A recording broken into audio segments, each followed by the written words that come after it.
Dieu vous bénisse, que Dieu vous bénisse. Vous êtes déjà bénis, mais que les bénédictions de Dieu augmentent dans vos vies. Amen. Le titre de notre prédication d'aujourd'hui, c'est Jésus est le dernier Adam. Jésus est le dernier Adam. Jésus est le dernier Adam. Amen. C'est une prédication que j'ai déjà écoutée. C'est une prédication du pasteur de mon pasteur que je veux que Dieu m'a mis à cœur de reprêcher ce dimanche. Amen. Le pasteur de mon pasteur, c'est Kim Ki-dong. Et mon pasteur, c'est Han Don-min. Ce sont des Coréens. Ce sont des Coréens. Donc, par la grâce de Dieu, si Dieu le veut, cette année ou l'année prochaine, quand nous aurons 1 an, ils viendront pour fêter avec nous. En tout cas, mon pasteur viendra pour fêter avec nous. Donc, le titre de notre prédication, c'est Jésus est le dernier Adam. Amen. Et nous allons comprendre pourquoi Jésus est appelé le dernier Adam. Dieu est le créateur de tous les esprits. Dieu est celui qui a créé tous les esprits. Quand vous lisez par exemple dans Apocalypse, il y a un grand mouvement angélique, il y a beaucoup d'anges, il y a les êtres vivants, il y a toutes sortes d'anges et tout dans les cieux. Dieu est celui qui a créé tous les esprits. Les hommes, les anges, tous les esprits qui existent, c'est Dieu qui les a créés. C'est pour ça que dans Genèse chapitre 1, qu'est-ce qui est écrit? Genèse 1 verset 1 est écrit, au commencement, je vais lire Genèse 1 verset 1, on va lire. Au commencement, Dieu créa les cieux et la terre. Au commencement, Dieu créa les cieux et la terre. Genèse 1 verset 2 dit quoi? La terre était informe et vide. Il y avait des ténèbres à la surface de l'abîme et l'Esprit de Dieu s'émouvait au-dessus des eaux. Voilà, Genèse 1, 1 à 2. Au commencement, Dieu créa les cieux et la terre. Ici, on parle de quels cieux? On parle des cieux de Dieu. On ne parle pas des cieux qu'on voit. Dieu a créé les cieux, Dieu a créé la terre. Et dans les cieux, quand Dieu a créé les cieux, qu'est-ce qu'il a fait? Dieu dans les cieux, il y a placé les anges. Dieu a créé les cieux, il y a placé les anges. Et Dieu a créé beaucoup d'anges. Beaucoup d'anges. Souvent dans la Bible, on utilise le terme myriade pour dire que Dieu a créé beaucoup d'anges dans les cieux. Et tous les anges que Dieu a créés dans les cieux, Dieu les a créés chacun individuellement. Dieu a créé les anges, il les a créés chacun individuellement. Les myriades et myriades d'anges, Dieu les a créés individuellement. L'ange Michael n'a pas de parents. L'ange Michael n'a pas des enfants. L'ange Gabriel n'a pas de parents. L'ange Gabriel n'a pas des enfants. Dieu a créé chacun d'anges. Il les a créés individuellement dans les cieux. C'est pour ça qu'il est écrit, Dieu a créé les cieux des anges, les cieux de Dieu, et il a créé la terre. Et quand il a créé les cieux, il a placé les anges. Il a placé les anges pour que les anges, on a vu ça récemment, pour que les anges attendent Jésus-Christ. Les cieux ont été créés pour Jésus-Christ. Et quand Dieu a créé les cieux, il y a placé des anges pour que les anges attendent la venue de Jésus-Christ en tant qu'homme, jusqu'à ce que Jésus entre dans le ciel en tant qu'homme.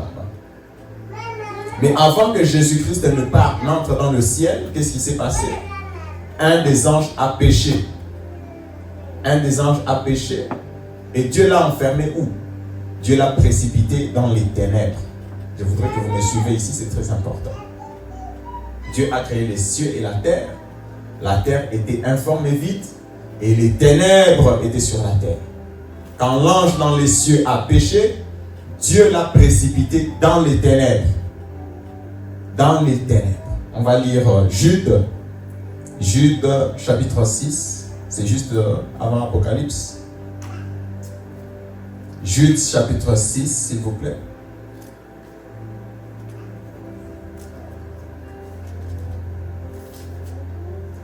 Jude chapitre 6.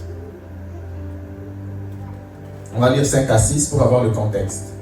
Jude 5 à 6.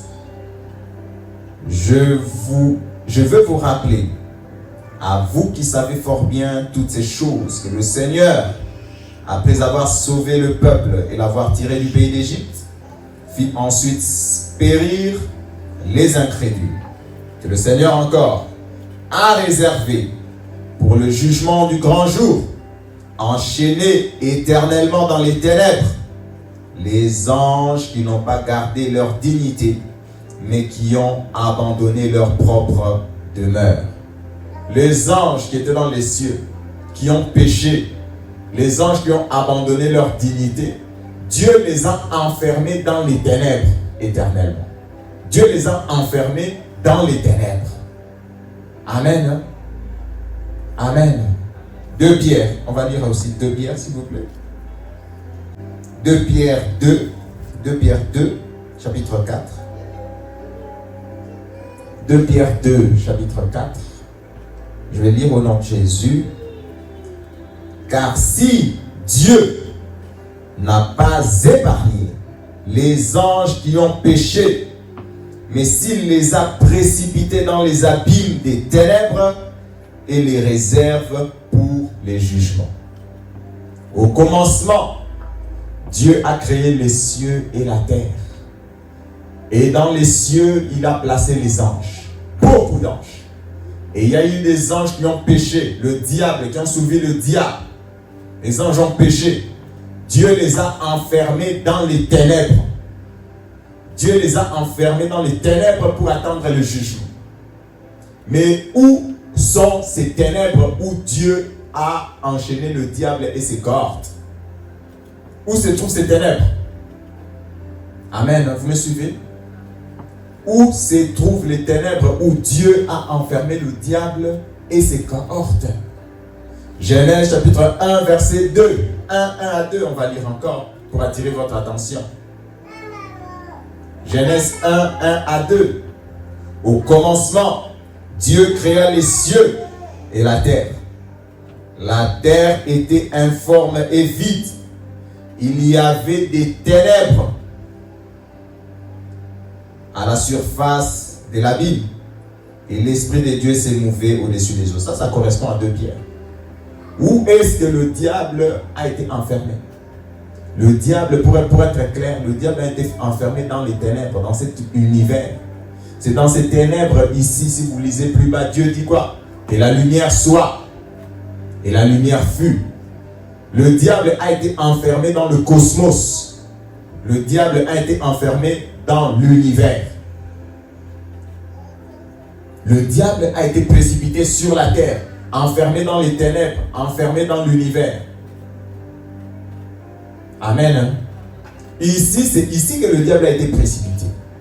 Avant même que je n'aille plus loin dans notre prédication, qu'est-ce que ça veut dire? Il y a des gens qui mettent beaucoup d'espoir dans ce monde des ténèbres. Il y a des gens qui veulent avoir une vie extraordinaire dans ce monde où le diable a été enfermé.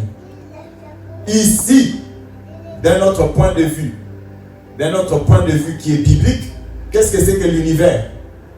L'univers, c'est la prison de Satan. L'univers, c'est la prison où Satan a été enfermé quand il a péché. Les anges qui ont péché ont été enfermés où? Ont été précipités où? Si vous lisez Ésaïe 14, si vous lisez Ézéchiel 28, ils ont été précipités sur la terre. Ils ont été précipités dans les ténèbres. Quand ils ont péché, Dieu a créé les cieux et la terre. Ils ont péché, ils ont été précipités sur la terre. Amen. Nous, on ne prêche pas, en tout cas nous à Joie Éternelle. On ne prêche pas, on ne va pas vous prêcher qu'ici on doit vivre longtemps, on doit vivre de manière extraordinaire. Non. La terre est temporelle. L'univers est temporel. C'est un endroit passager. Dieu n'a pas créé ici pour qu'on vive ici éternellement. Dieu n'a pas créé la terre, l'univers pour qu'on y reste éternellement. Ce n'est pas ici le paradis. Le paradis, ce n'est pas sur la terre. Le royaume des cieux, ce n'est pas sur la terre. Donc on ne déprêche pas la terre. Le royaume de Jésus, ce n'est pas sur la terre. Le royaume des cieux, ce n'est pas sur la terre. Le diable a été enfermé dans l'univers, dans le cosmos, dans l'univers, qui était le chaos, qui est devenu le cosmos. Amen. Ne mettez pas trop grande espérance dans ce monde qui passe. Ne mettez pas trop d'espoir. Ne mettez pas trop d'espoir. Ne mettez pas trop d'espoir dans le monde qui passe. L'univers est temporel. Amen. Donc Dieu a créé les anges dans les cieux.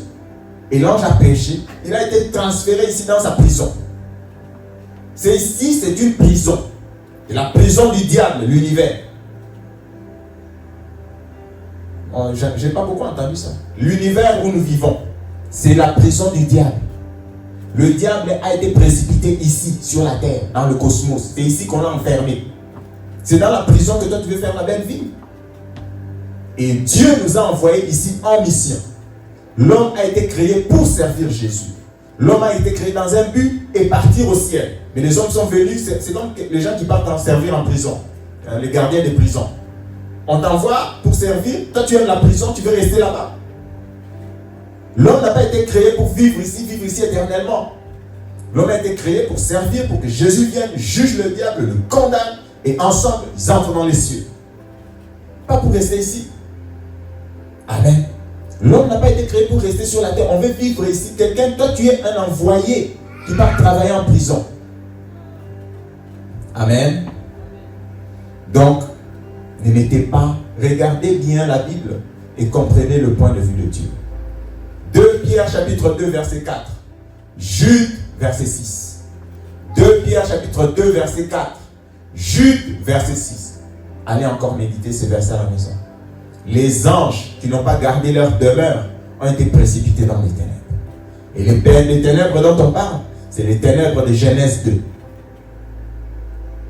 Où le diable a été précipité. C'est pour ça que parfois on peut se poser, mais comment dans le jardin d'Éden, soudainement au commencement, le diable est venu d'où? Mais le diable était déjà ici dans l'univers. Il avait déjà été précipité et enfermé. Comment dans Genèse? Mais le diable vient d'où? Comment il apparaît dans le jardin d'Éden? Comment il est? Mais il était tombé avant. Il était déjà enfermé dans l'univers. Il était ici avant nous. Et donc l'homme a été envoyé, créé dans ces ténèbres-là, dans la prison de Satan, dans un but. Comprenez pourquoi nous vivons. Comprenez pourquoi Dieu nous a créés. Comprenez à quoi nous servons. Amen. C'est la prison du diable.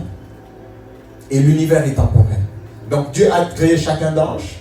Et ça, je le dis encore, je l'ai déjà dit ici à Joie Éternelle. Les anges ne se multiplient pas.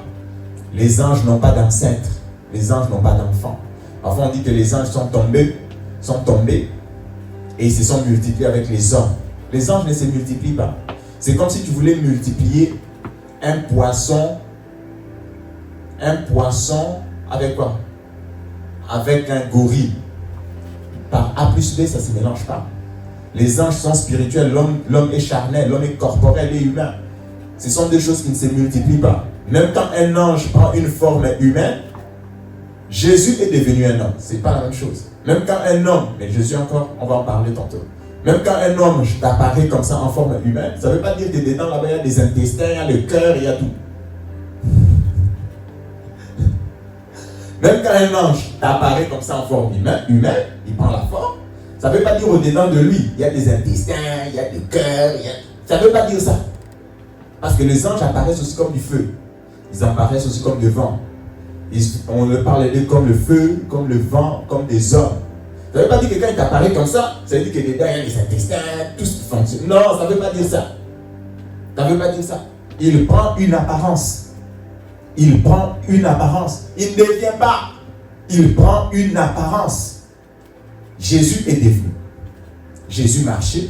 Jésus s'est fatigué. Jésus était devenu un homme, un simple homme.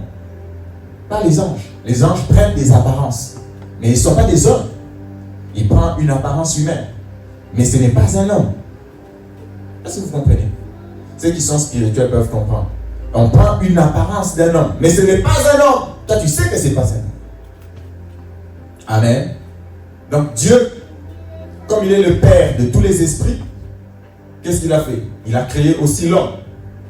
Il a créé l'homme et il a pris le meilleur des hommes, Adam. Il a soufflé en lui.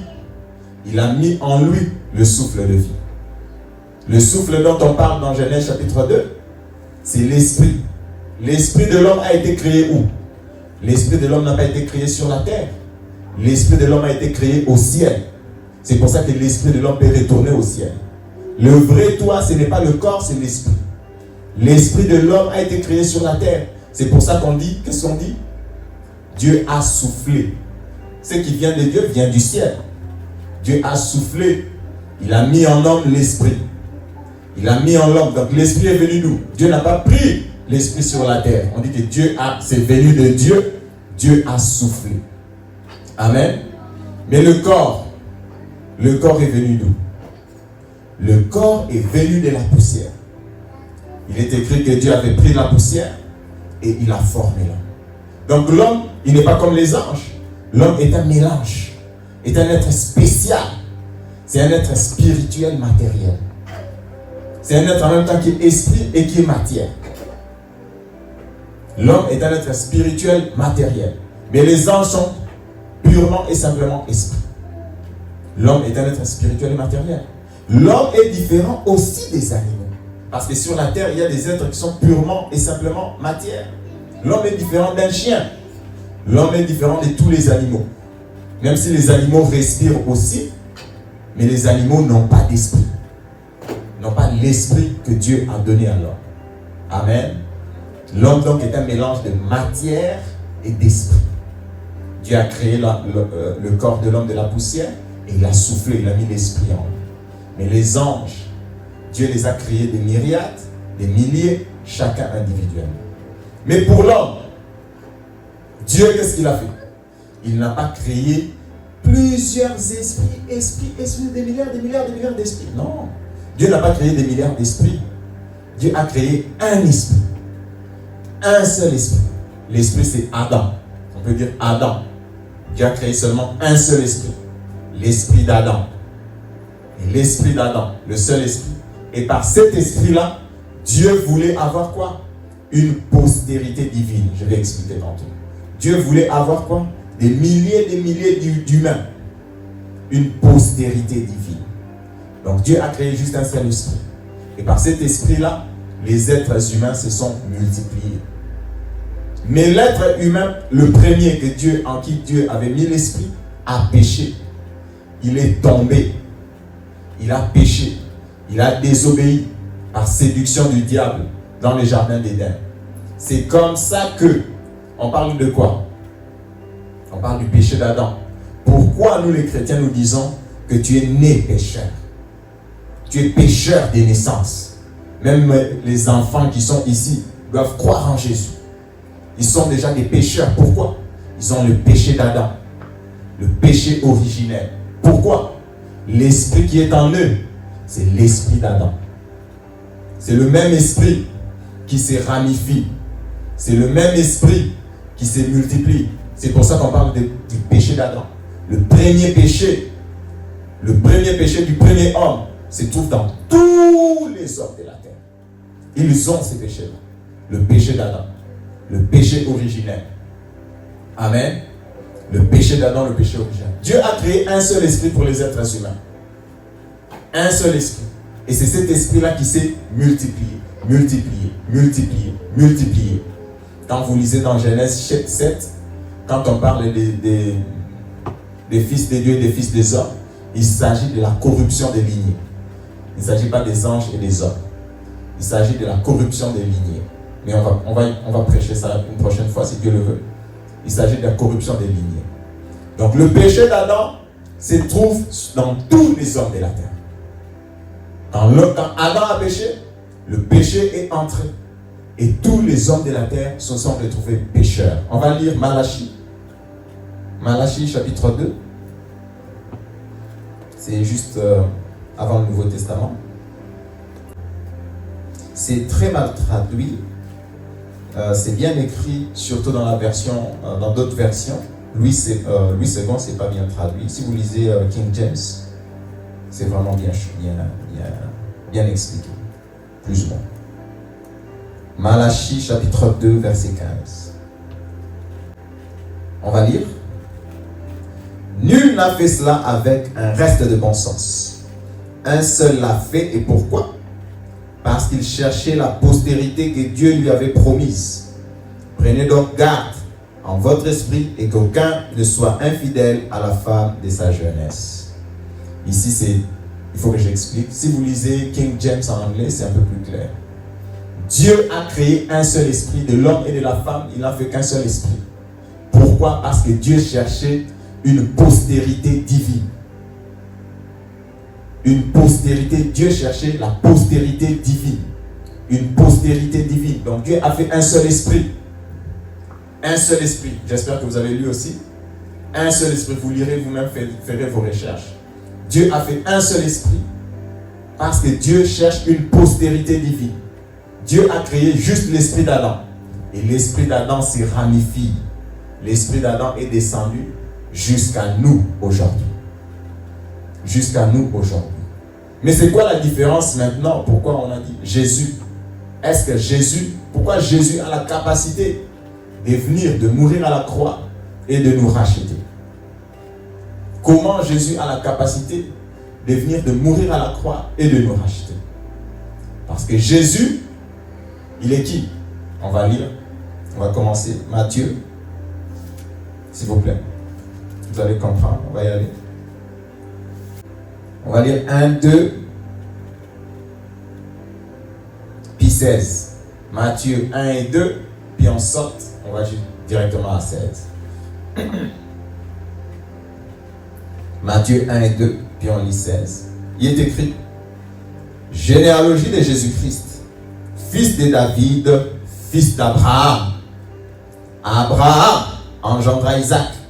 Isaac engendra Jacob. Jacob engendra Judas et ses frères. Et puis, etc., etc. Vous pouvez descendre David, etc. Salomon, Roboam. Verset 16, qu'est-ce qui est écrit? Jacob engendra Joseph. Mais qu'est-ce qui est écrit encore? Joseph, l'époux de Marie, de laquelle est né Jésus, qui est appelé le Christ. On n'a pas écrit Joseph engendra Jésus. Réalisez, vous pouvez lire toute la généalogie, juste lisez tout à la maison. Abraham engendra Isaac, Isaac engendra Jacob, Jacob, Judas et ses frères, la généalogie de Jésus. Jusqu'à le Jacob dont on parle en dernier, là, c'est le papa de Joseph, c'est pas le Jacob fils d'Isaac. Jacob, l'époux de Marie, de laquelle est venu Jésus-Christ, qui est appelé le Christ.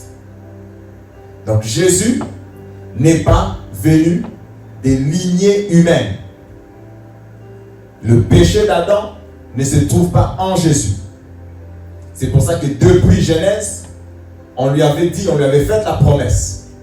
Quand le serpent ancien a tenté le diable, a tenté Adam, quand Dieu a commencé à prononcer les malédictions, il lui a dit: je mettrai inimitié entre ta descendance, la descendance du serpent, et la descendance de la femme. La postérité, il est écrit: la postérité de la femme t'écrasera la tête. La postérité de la femme. La postérité de la femme, c'est Jésus-Christ. Jésus, c'est la postérité de la femme. Amen. La postérité, lisez bien Genèse chapitre 3. La postérité de la femme t'écrasera la tête. Joseph, l'époux de Marie, de laquelle est venu Jésus-Christ. Donc on fait une génération. Donc légalement à la mairie, si je dois dire ça comme ça, à la mairie c'était écrit quoi? Joseph, papa de Jésus. Légalement. C'est ça sa lignée. C'est ça sa généalogie. Mais en vérité, Joseph, Jésus, il est le fils de Dieu. Il n'est pas de la généalogie de cette généalogie. Jésus est venu de Dieu. Jésus est venu de Dieu. Et en lui, la multiplication du péché originel ne s'applique pas. Le péché d'Adam ne s'applique pas à Jésus. Parce que Jésus ne vient pas d'Adam. Amen. Vous me suivez? Jésus ne vient pas d'Adam. Le péché d'Adam n'est pas dans Jésus. C'est pour ça qu'il peut nous sauver parfaitement. Il faut comprendre ces choses. Parce que pourquoi Jésus nous sauve? Parce que Jésus ne vient pas de l'homme. Jésus ne vient pas d'Adam. Le péché d'Adam ne s'applique pas à lui. Amen. Jean chapitre 1. Jean chapitre 1, s'il vous plaît.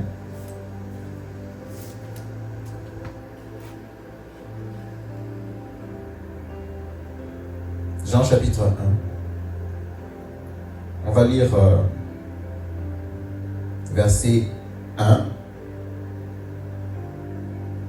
Puis on va lire verset 14. Jean 1, 1 et Jean 1, 14. Je vais lire au nom de Jésus. Jean chapitre 1, 1. Jean chapitre 1, 14.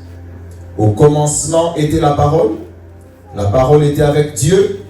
Et la parole était Dieu. Et qu'est-ce qui s'est passé? Et la parole a été faite chair. Elle a habité parmi nous, pleine de grâce et de vérité. Et nous avons contemplé sa gloire.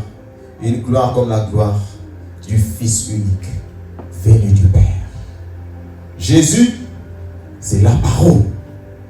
La parole a été faite chair. Jésus, c'est la parole. La parole, l'esprit du Fils a été fait chair.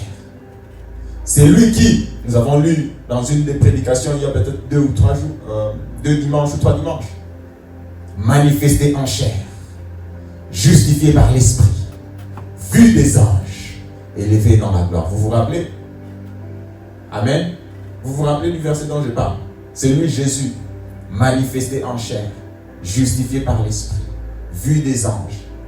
1 Timothée chapitre 3, verset, je crois, 16. Amen.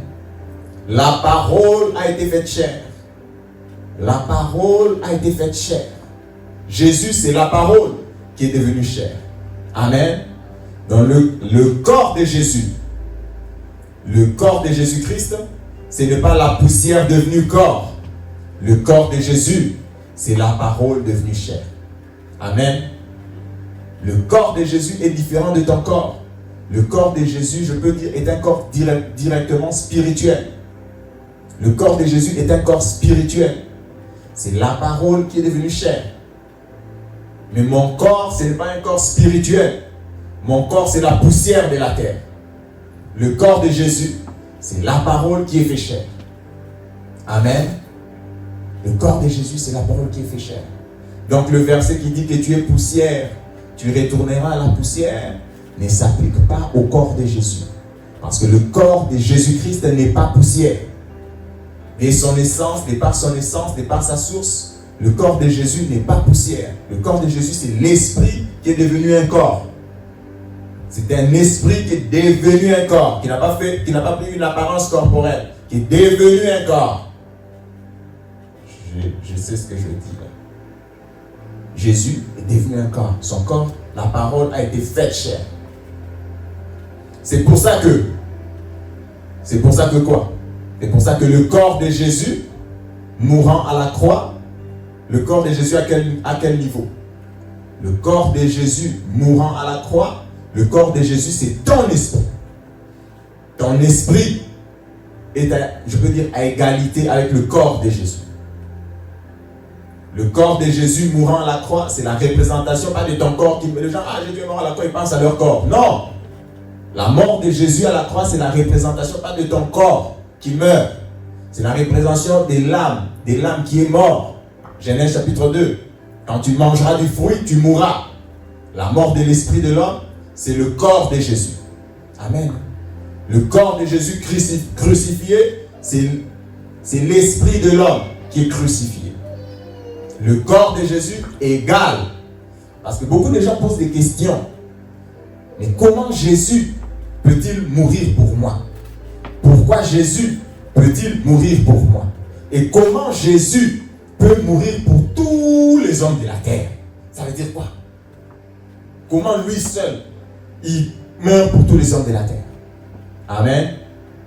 Le corps de Jésus, la mort de Jésus à la croix, c'est la mort de ton esprit, pas de ton corps. Et pour être précis, quand Jésus est mort, il est exactement mort pour expier, pardonner le péché originel, le péché d'Adam. Le péché originel. La mort de Jésus, c'est pour pardonner le péché originel, le péché d'Adam. Le péché originel, le péché d'Adam, on peut le voir autrement comment? On peut le voir, on l'appelle le péché. Pourquoi on peut le voir autrement comment? C'est la racine de tous les péchés. En te pardonnant ces péchés-là, le Seigneur Jésus porte aussi tous les restes des péchés. Amen. Le péché originel, c'est la racine de tout le péché. Jésus est mort pour enlever le péché d'Adam, pour enlever le péché originel. C'est ça le rachat, c'est ça la rédemption. Enlever le péché originel. En enlevant la racine du péché, tu enlèves aussi tous les autres péchés. C'est pour ça que la mort de Jésus à la croix, il pardonne les péchés originels, il pardonne les impudicités, il pardonne le meurtre, il pardonne tous les restes des péchés, parce qu'il a pardonné le péché originel. La racine du péché a été coupée. Amen. Et comme Jésus est mort à la croix, aujourd'hui, qu'est-ce qui est l'équivalent en Jésus-Christ ou en notre temps? Quel est l'équivalent du péché originel? C'est quoi le péché? Jésus est mort pour le péché d'Adam. Aujourd'hui, c'est quoi alors le péché qui est équivalent au péché originel? C'est quoi? Le fait de ne pas croire en Jésus. C'est ça qu'on appelle, on a vu ça il y a quelques dimanches. C'est ça le péché. C'est égal le péché originel. Ne pas croire en Jésus. Ne pas croire en Jésus. C'est ça le péché. C'est ça la racine de tous les péchés. Ne pas croire en Jésus. C'est ça même le péché originel. Ne pas croire en Jésus. Donc Jésus a toute capacité. En mourant à la croix, il a expié nos péchés. Il a pris tous nos péchés. Il nous a pardonné nos péchés. Il a porté nos péchés sur son corps. Il a porté nos péchés sur son corps en mourant à la croix de Golgotha. Amen. Jésus est donc le dernier Adam. Adam, c'est un mélange de deux mots. Le mot A veut dire esprit, puis Dam qui veut dire sang. Le premier Adam était d'abord un corps dans lequel on a mis l'esprit. Dieu a formé le corps de la poussière, puis il a soufflé. Adam, c'est un mélange de esprit et corps. A, esprit, d'âme, corps, ou sang. Jésus aussi est Adam. Pourquoi il est Adam? Pourquoi il est Adam? Lui, il est maintenant esprit devenu corps. Comme je dis, un mélange de deux dans un. Il est esprit devenu corps. Il est aussi Adam. Esprit dans un corps. Il est devenu, Jésus est devenu aussi Adam. Jésus aussi est Adam. Il est le dernier Adam. C'est ce qui est écrit dans la Bible. On va le voir tantôt. Jésus est le dernier Adam. Il a le sang, il a l'esprit. Adam a le sang, il a l'esprit. Jésus a le sang, il a l'esprit. Mais le dernier Adam, à comparer au premier Adam, c'est quoi la différence? 1 Corinthiens. 1 Corinthiens, chapitre 15.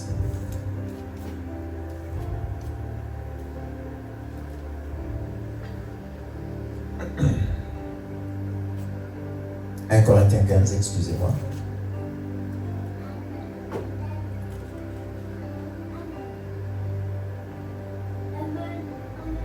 On va lire 45 à 47. 1 Corinthiens 15, 45 à 47. 1 Corinthiens chapitre 15, 45, 47. Je vais lire au nom de Jésus. C'est pourquoi il est écrit, le premier homme, Adam, devint une âme vivante ou un esprit vivant dans d'autres versions. Le dernier Adam est devenu un esprit vivifiant. Le premier Adam est une âme vivante. Le dernier Adam est un esprit vivifiant. Le premier, mais ce qui est spirituel n'est pas le premier, c'est ce qui est animal. C'est ce qui est animal. Ce qui est spirituel vient ensuite. Le premier homme tiré de la terre est terrestre, le second homme est du ciel. Donc vous voyez, vous pouvez lire vous-même après, on peut lire après. Jésus est le dernier Adam. Jésus est l'esprit vivifiant. Le premier Adam est un esprit vivant ou une âme vivante. Mais cette âme vivante est morte. Cette âme vivante a péché. Cette âme vivante est morte. Le dernier Adam, c'est Jésus-Christ. Il est l'esprit vivifiant. C'est quoi un esprit vivifiant? L'esprit qui donne la vie. Jésus est celui qui donne la vie. Jésus est l'esprit vivifiant. Et Jésus vivifie le premier Adam. Parce qu'il est l'esprit qui donne la vie. Le premier Adam était juste un esprit vivant qui a été séparé de Dieu. Le dernier Adam, c'est l'esprit qui donne la vie. Jésus. L'esprit vivifiant. Et Jésus est venu. Il a vivifié le premier Adam. Jésus est le dernier Adam. Jésus est le dernier Adam. Et sur la terre, il y a beaucoup d'hommes. Énormément d'hommes qui ont vécu. 7 milliards, aujourd'hui on est 7 milliards d'êtres humains sur la terre. Mais du point de vue de Dieu, il y a combien d'hommes? Du point de vue de Dieu, il n'y a que 2 hommes. Sur la terre, il n'y a que 2 hommes. Il y a le premier Adam, il y a le dernier Adam. Soit tu es dans le premier Adam, soit tu es dans le dernier Adam. Soit tu es dans le premier Adam mort, soit tu es dans le dernier Adam, Jésus-Christ. Amen. Sur la terre, spirituellement parlant, il n'y a que 2 hommes. Il y a le premier Adam, il y a le dernier Adam. Il y a Adam qui est tombé, il y a Adam qui donne la vie, Jésus-Christ. Il y a l'esprit vivifiant, Jésus-Christ. Soit tu es en Jésus, soit tu es dans le dernier Adam, soit tu es dans le premier Adam, fêlé, tombé, pécheur, et qui est mort. Amen.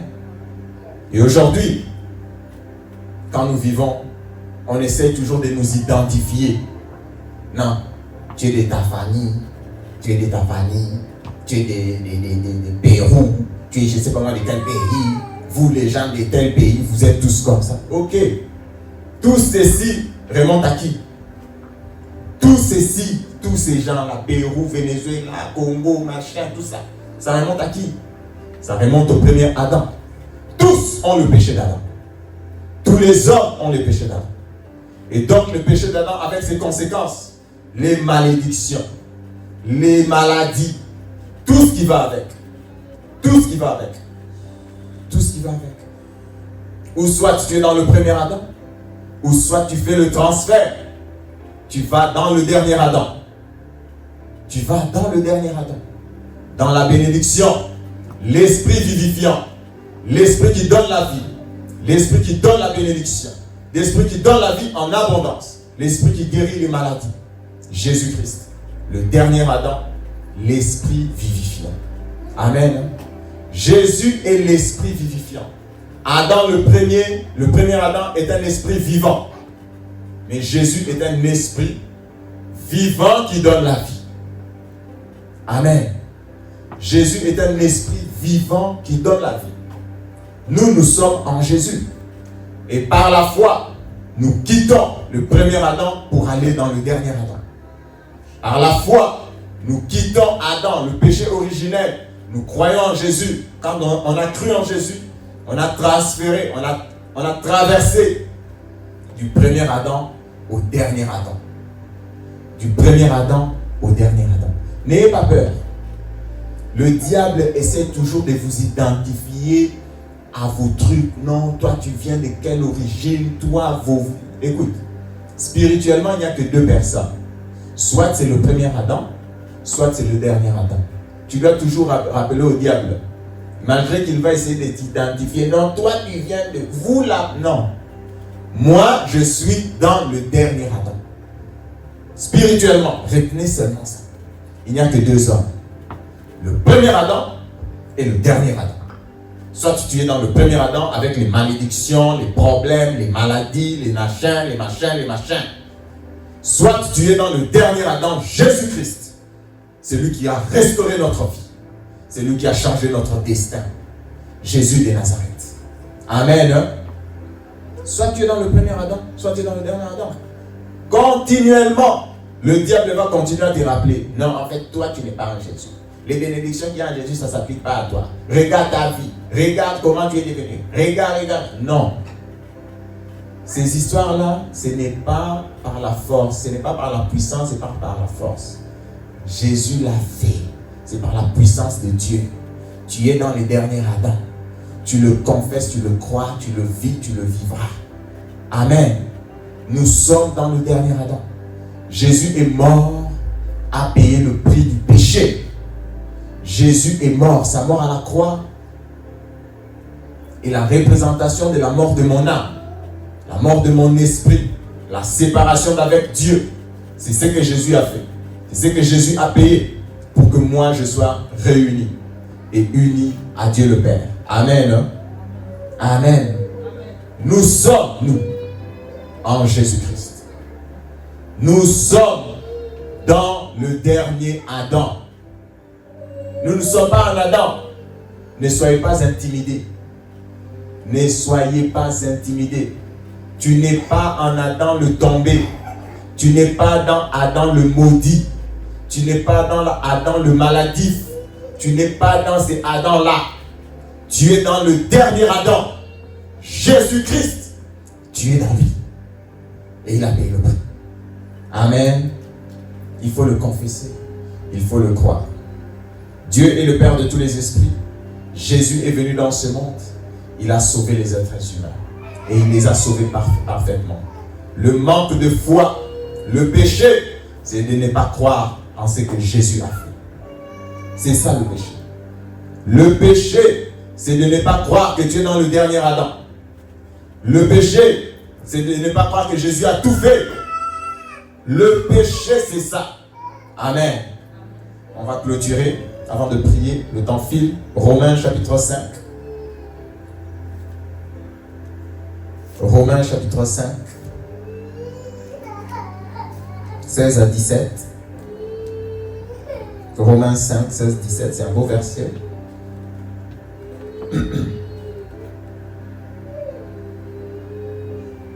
Je vais lire au nom de Jésus. Et il n'en est pas du don comme de ce qui est arrivé par un seul qui a péché. On parle d'Adam. Car c'est après une seule offense que le jugement est devenu condamnation, tandis que le don gratuit devient justification après plusieurs offenses. Si par l'offense d'un seul, la mort a régné par lui seul, à plus forte raison, ceux qui reçoivent l'abondance de la grâce et du don de la justice régneront-ils dans la vie par Jésus-Christ lui seul.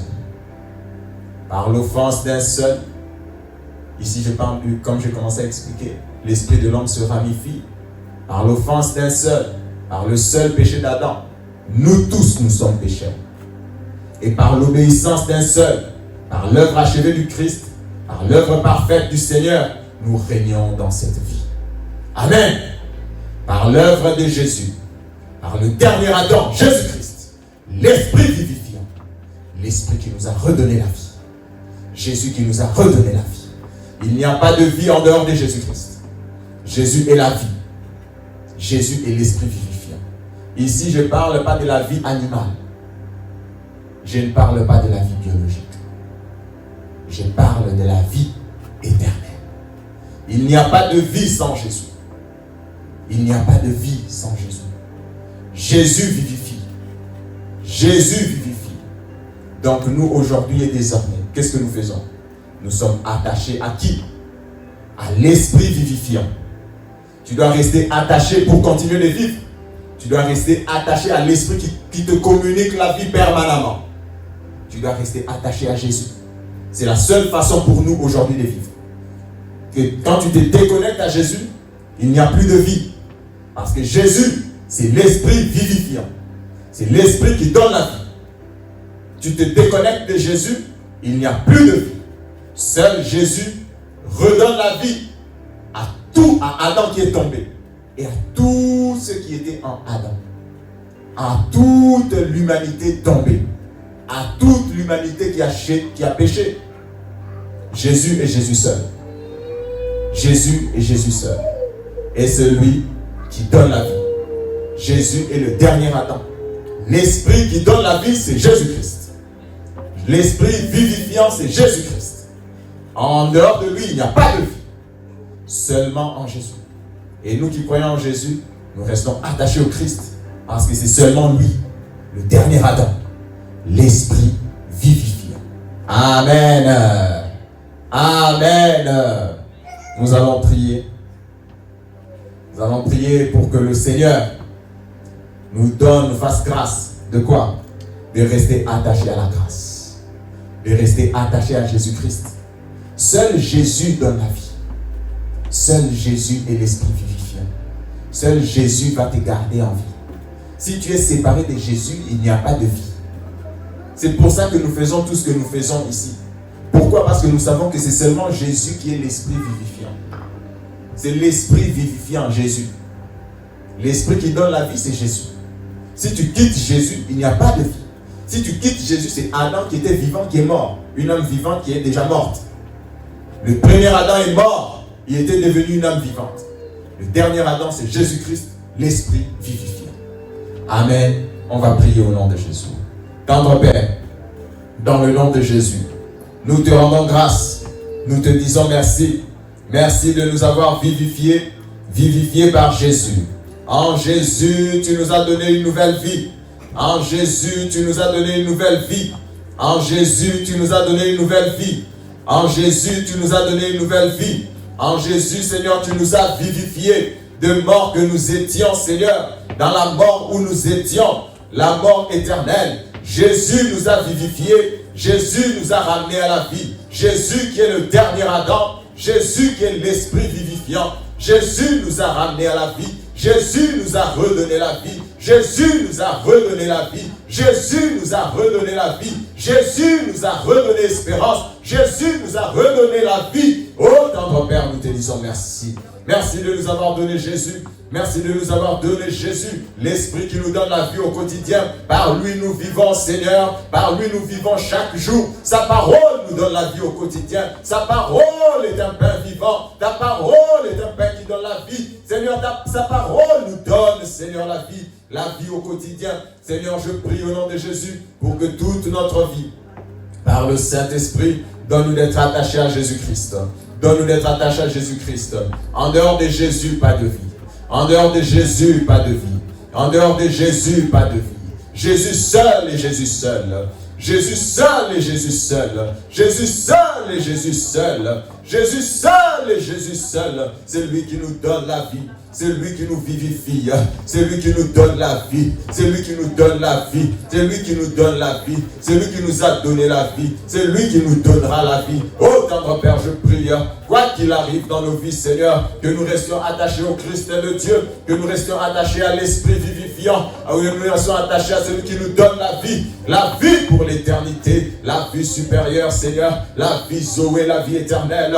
Seigneur, je prie au nom de Jésus. Seigneur, je prie au nom de Jésus. Seigneur, je prie au nom de Jésus pour que nous ne soyons pas rétrogrades, que nous ne puissions pas nous refroidir, que nous restions attachés à Christ, que nous restions attachés à Jésus, l'Esprit vivifiant, le dernier Adam dans lequel nous sommes, celui qui nous a libérés de la mort éternelle, des malédictions, des chaînes, des maladies, etc. Seigneur, je prie au nom de Jésus que nous restions attachés, au Christ, que nous restions attachés et que la vie abonde. Il est écrit, Seigneur, que le Fils de Dieu est venu afin de donner la vie et la vie en abondance. Que la vie abonde dans nos vies, Seigneur, que la vie abonde dans nos corps, que la vie abonde au-delà, Seigneur, qu'au travers de nous, plusieurs reçoivent la vie de Dieu, que plusieurs reçoivent la vie de Dieu, que plusieurs reçoivent la vie de Dieu, que plusieurs quittent l'Adam mortel et passent, Seigneur, à l'Esprit vivifiant. Ô Père de gloire, je te rends grâce. Père de gloire, je te dis merci. Père de gloire, je te dis merci. Merci Seigneur. Merci Seigneur Jésus. Toi qui nous donnes la vie. Toi qui es l'esprit vivifiant. Tu es le dernier Adam. Tu es le dernier Adam. Le dernier Adam. Tu as fini l'histoire. Il n'y aura plus d'Adam. Tu es le dernier Adam. Tu es le dernier Adam. Tu es notre Rédempteur qui a paru en dernier, qui a parlé. Tu es le dernier Adam. Tu es le dernier Adam. Oh Seigneur, merci pour la vie. Pour la vie. Donne-nous d'être attachés. Donne-nous d'être attachés à Jésus, source de vie. À Jésus, l'Esprit qui donne la vie. À Jésus, l'Esprit vivifiant. Père de gloire, merci. Père de gloire, merci. Père de gloire, merci. Alléluia, gloire à Dieu. Alléluia, gloire à Dieu. Merci tendre Père. Merci tendre Père. Merci tendre Père. Merci tendre Père.